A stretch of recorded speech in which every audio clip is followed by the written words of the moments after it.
Assalamualaikum warahmatullahi wabarakatuh. Kembali lagi di channel Kadapisan. Kali ini saya ingin berbagi pengalaman saya berusaha menjinakkan baby musang pandan. Jadi ini adalah baby musang pandan yang saya dapatkan dari teman saya. Mungkin umurnya sekitar kurang lebih 4 bulan ya teman-teman. Waktu saya dapatkan, si musang ini masih dalam keadaan liar atau sangat galak. Ini adalah video di mana musang pandan udah 1 hari saya rawat, dan akan kita saksikan saja bagaimana reaksinya kepada saya setelah 1 hari saya rawat. Saya masih berusaha untuk menjinakkan musang pandan ini dengan cara mengenalkan aroma tubuh saya kepada si musang. Hal ini cukup berisiko ya teman-teman.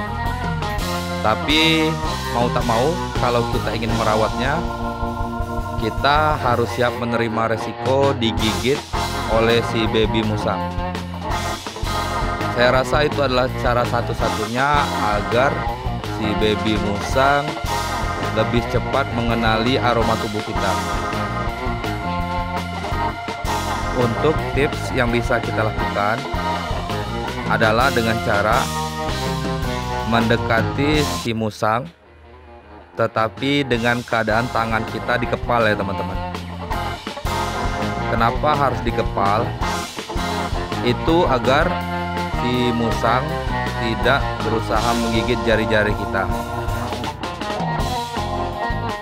Sebenarnya pun saya masih takut-takut juga ya teman-teman, karena saya baru pertama kali ini mencoba untuk menjinakkan musang.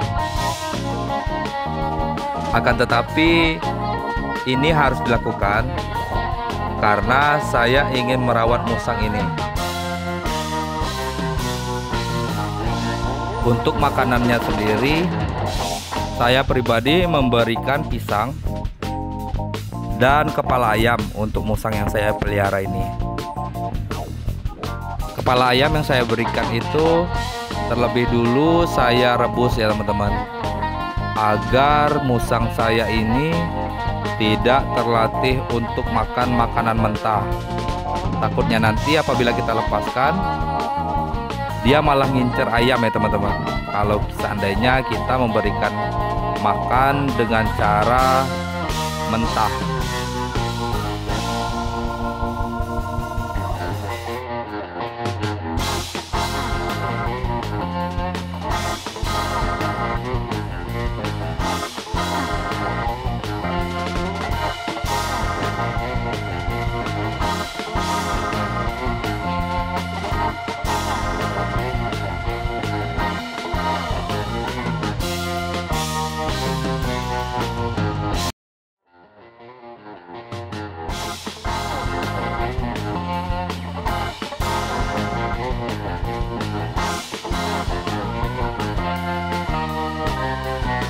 Jika kalian perhatikan, tangan saya sudah terkena gigitan ya teman-teman.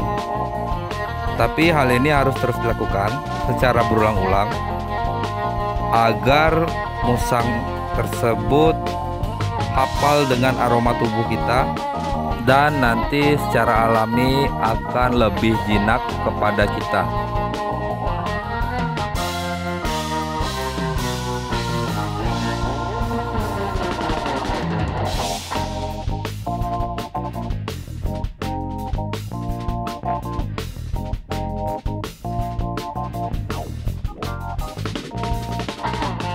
Oke, kita coba lagi pendekatan yang sama. Tuh, jika kalian lihat, musang ini masih sangat agresif ya teman-teman. Saya akan mencoba mendekati sembari memberikan pisang agar mulutnya sibuk mengunyah ya teman-teman.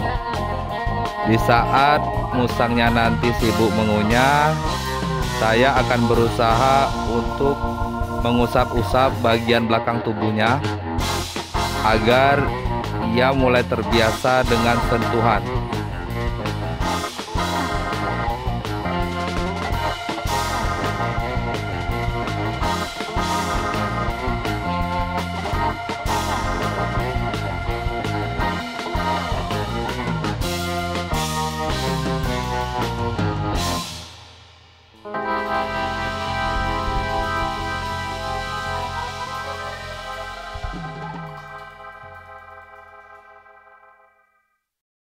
Sepertinya belum berhasil. Mungkin karena musangnya dalam kondisi masih kenyang dan dia sedang tidak tertarik dengan pisang yang saya berikan. Oke, saya juga masih mikir-mikir dulu gimana caranya agar musangnya lebih cepat bonding. Saya masih melakukan pendekatan dengan cara mengepalkan tangan dan berusaha sedekat mungkin memposisikan tangan saya di hidung musang tersebut agar dia bisa mencium aroma tangan saya. Oke, biar lebih aman, ini musangnya saya taruh di dalam rumah ya teman-teman. Agar nanti biar dia tidak terlepas apabila dia berontak dan kabur dari kandangnya.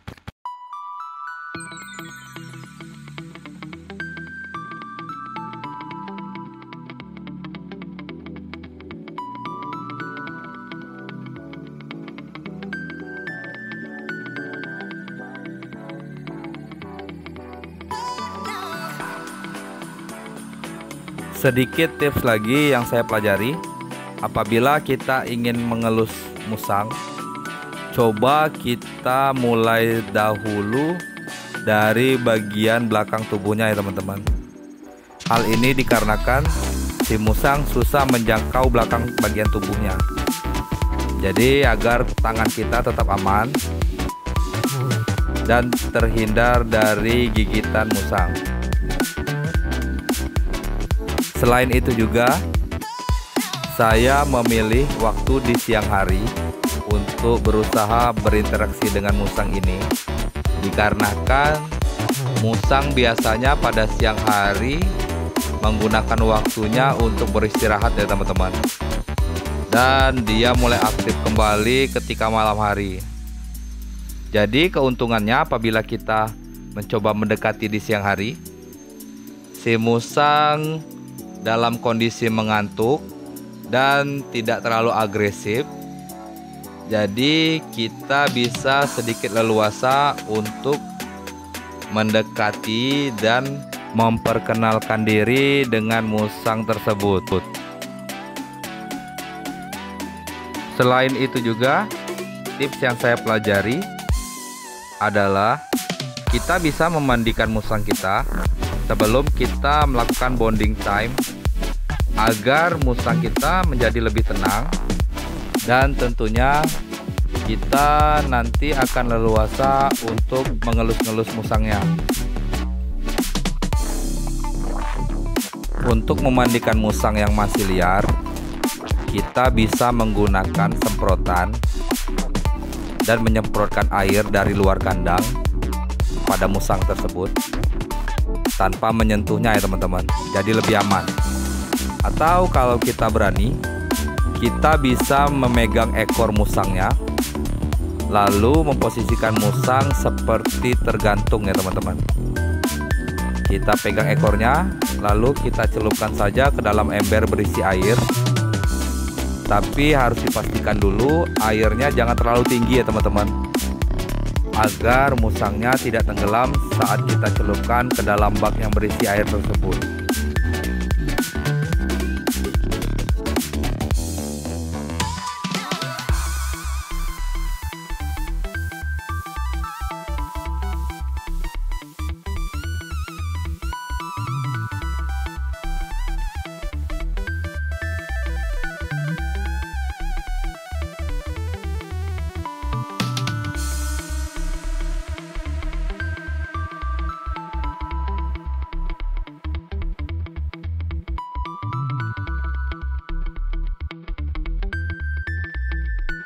Posisi saya saat ini sangat enak ya teman-teman. Soalnya musangnya masih tidur dan saya sangat leluasa untuk mengusap-ngusap musangnya.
Dan sekarang musangnya sudah terbangun lagi. Itu tandanya saya harus lebih defensif lagi ya teman-teman. Kita harus jaga-jaga agar tidak terkena gigitan lagi.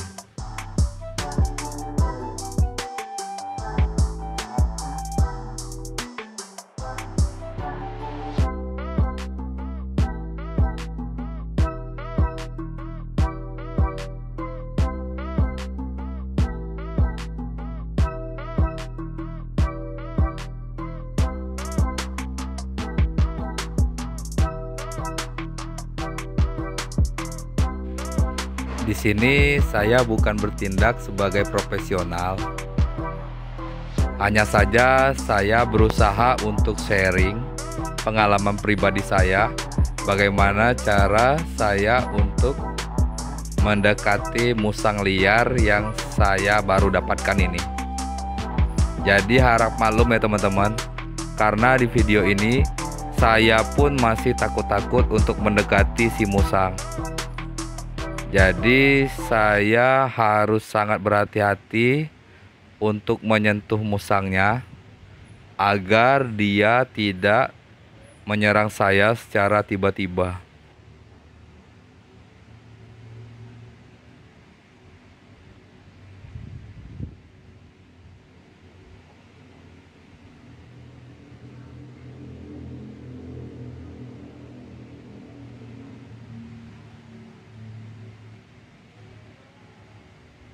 Niko, Niko, Niko, Niko.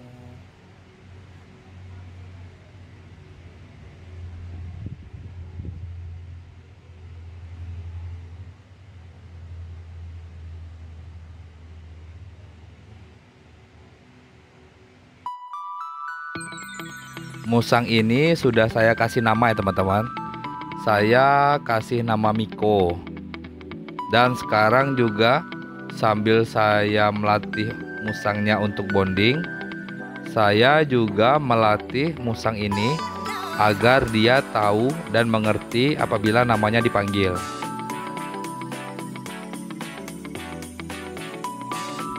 Untuk jenis kelamin sendiri, terus terang saya belum tahu ya teman-teman, apakah si Miko ini betina atau jantan, dikarenakan saya belum bisa memegang si Miko untuk mengecek jenis kelaminnya.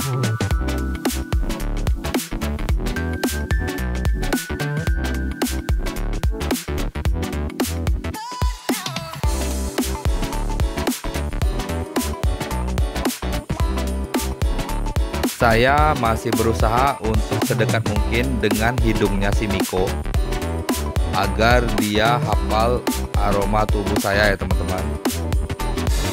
Sekali saya berusaha untuk mengelus tubuhnya, walaupun si Mikonya dalam kondisi terbangun dan menghadap ke tangan saya.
sini saya masih berusaha mengusap kepalanya.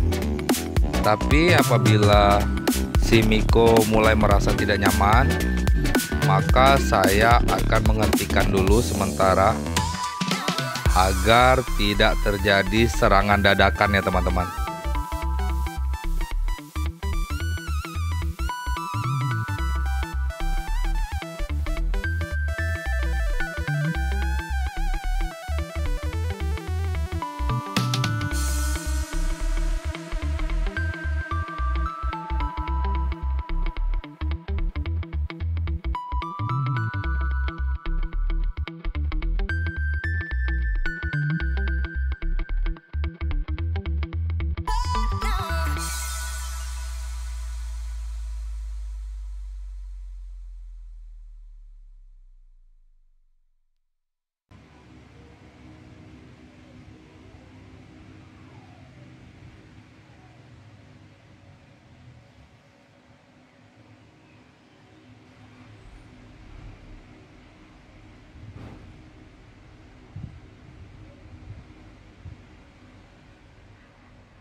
Di sini jika kalian perhatikan, saya kena gigitan lagi ya teman-teman.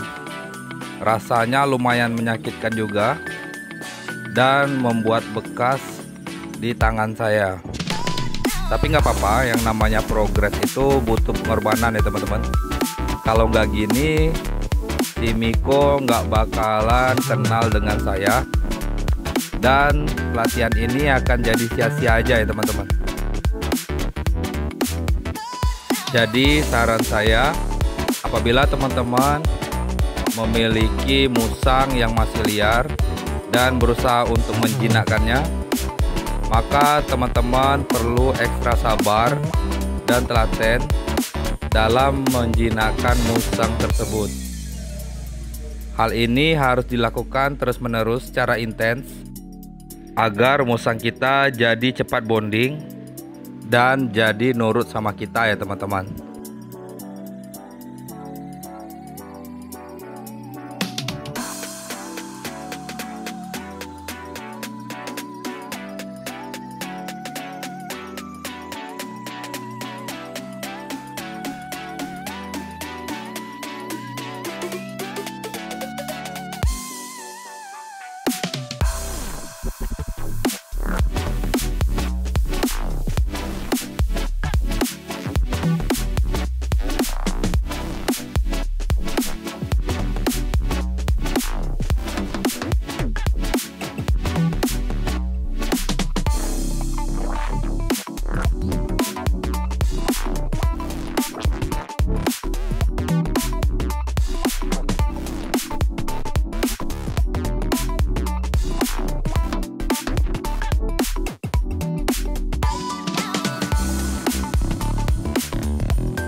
Ini adalah posisi aman apabila kita ingin mengelus bagian leher musang kita ya teman-teman. Posisikan moncong musang kita di atas tangan kita agar kemungkinan untuk tergigit menjadi kecil. Karena di posisi ini si musang susah untuk meraih tangan kita. Dan kita bisa mengusap-ngusapnya dengan aman.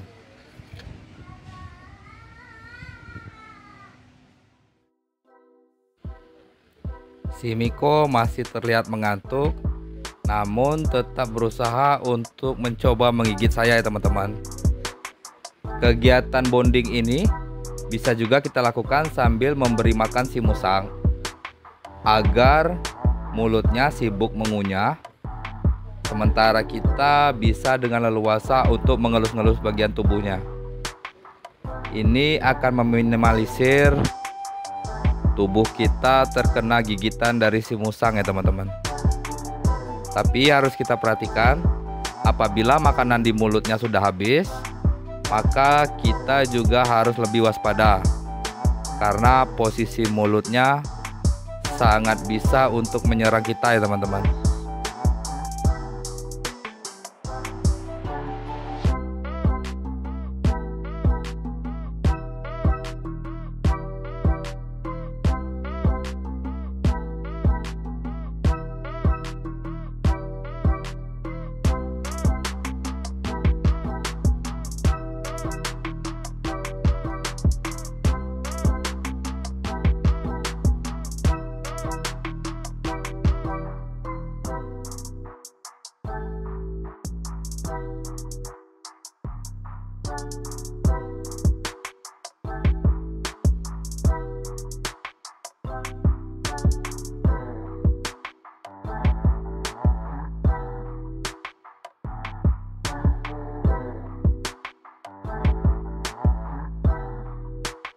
Oke, saya rasa pelatihan pada kali ini cukup sampai di sini dulu.